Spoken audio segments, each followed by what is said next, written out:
Yes guys, how's it going? Welcome back to a new video. Hope you guys are all enjoying your week so far. Hoping you guys have got your Wembley tickets if you're able to. Lucky enough for me, I was able to get mine yesterday morning. The friends jumped on and got them today, so I'm sorted and ready to go. But out and about today, and a lot of you guys would have seen my video at the weekend talking about the Strawberry Place developments. I did a video talking about the fact that it was reported that those developments were put on hold.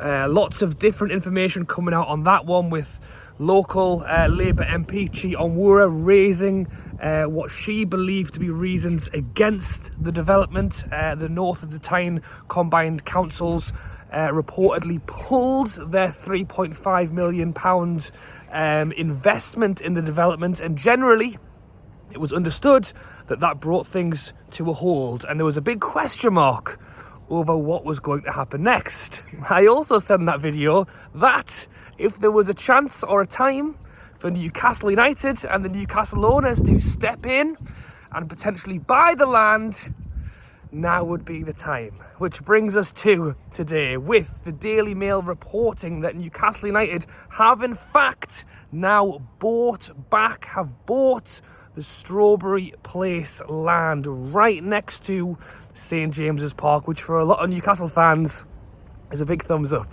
Obviously, nothing has been released officially yet. It is just reports at this time, but it's understood that Murdad, one of the Newcastle owners, has been in talks for over 12 months regarding the purchase of the land, and yeah, it's it sounded pretty good. As I say, from the weekend, where it was understood that things had been put on hold, the future of the development was in question. Leading into today, it's understood Newcastle have secured a major breakthrough in their plans to expand St James's Park after buying back the land directly behind the stadium. That is what is being reported by the Daily Mail as of this morning, which is huge. I spoke in my video, about the development, which would have some positives, but with my black and white Newcastle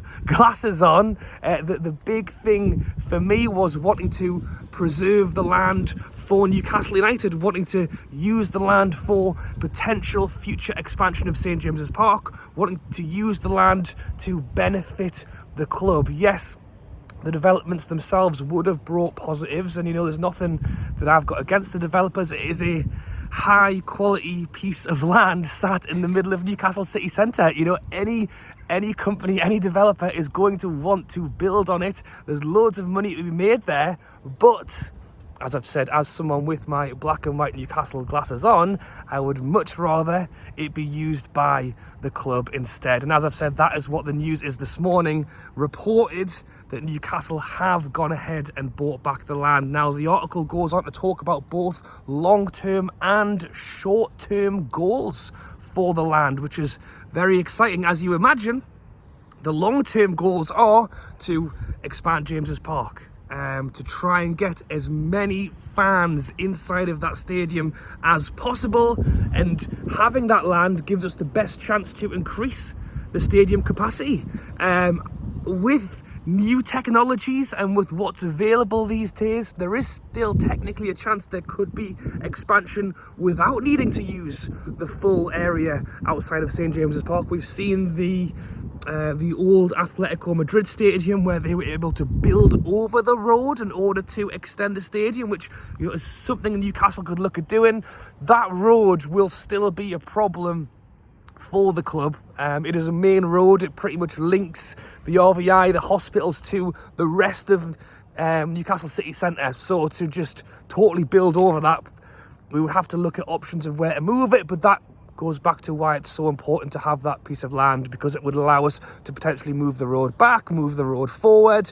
Without access to that land, we would literally be option one, build over it. But there's options there. That is understood to be the long-term hope that we can use it. And talking about long-term, going back to the development and I think this was partly why the North East Combined Councils decided to, or it's understood, decided to pull their £3.5 million investment, and it was due to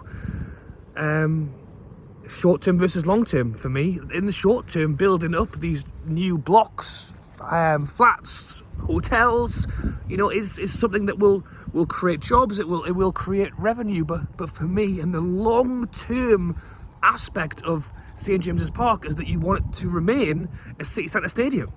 If the new owners turned around, and I keep saying new owners, sorry, if the Newcastle owners turned around in 5 years' time and went, you know what, we didn't get the land, so we're going to move. We're going to move the stadium somewhere else. There's this higher demand right now for an increased size of St James's Park as there is to just go away and build it somewhere else. Because there is that much demand right now, whether it stays where it is or whether it moves, there is a demand. And in the short term, to use that land up and then not be able to expand St James's, and then the owners do decide to move the stadium somewhere else, that is, forever, no longer 52,000, 60,000 people walking up the streets of St James's Park every 2 weeks or every 1.5 weeks, going to the shops, going to the pubs, going to the restaurants. The long-term benefit to our city is to keep the stadium where it is. It's one of the biggest attractions to our city centre. People are coming from all over the place, whether it's stadium tours, whether it's matches, whether it's Sunday lunch or Shearer's bar or photos with Bobby Robson and Alan Shearer outside. It's such a big attraction, not just for Newcastle fans, but for football fans all over the world. And to move it outside of the city centre, personally for me, is just not the move to take, which is why, talking about long term, not just expansion of the stadium, but for the club, for St James's Park and for the city, having it where it is exactly where it should be. And if the reports are correct and we have bought that land, it is such a huge step in the direction of keeping our cathedral on the hill. So, as I've said, it's reported right now. There's been no real official statements as far as I can see at the moment. But in terms of the right here and right now and the information we have at hand, this is very, very exciting. And it does go on to talk about short term as well. Obviously, the expansion would not be done overnight. You would expect it would take years. It will take planning. It will take a assessment of what can and what can't be done. As I've mentioned already, technologies are changing. What can be developed is changing, and it could well be that we're able to, really push the boundaries of what technologies and, with owners with a lot of money, what we can try and do there. But in terms of short term, in the article, and this is something else I've spoken about quite a lot, is fan zones and activities for the fans. You look at somewhere like Manchester City and look, theirs is different. There's an outside of the city centre, with not that far outside the city centre though, I will add, with a lot of space. St James's Park doesn't quite have that. We have Leazes Park. I've done a video in there talking about fan zones and the opportunity to create a fan zone in there so we can go before the game, after the game. Lots of talks over whether they could be finally stopping the 3 p.m. shutout for football matches. Could we even look to put a screen somewhere so fans who, Darren Neal spoke about this, wanting to have fan interactions, have bar crawls, have fans involved even if they're not in the stadium. And a lot of what I spoke about in, there's Leazes Park, you talk about the NX, you talk about the idea of the return of Stack, places where that are potentially already available that the club could use. But being able to use that Strawberry Place land allows us to have semi-permanent structures or permanent structures. If you go to Leazes Park, you put it up, you take it down, you're back in 2 weeks, the grass has been ruined, you've got to do it again. It's the perfect place. It's the perfect place. It's right outside of the club. They're able to put in bars, restaurants, as I say, semi-permanent, so they can straight away start using it. Straight away start using that land. And when we do get to the point where we are looking to expand, extend, beer gardens in the summer, get people walking from Shearer's bar over the road, just seats and chairs, just get people down there. It creates such an opportunity for the club in terms of short-term, long-term, and when I say long-term, I mean really long-term. You know, expansion's brilliant.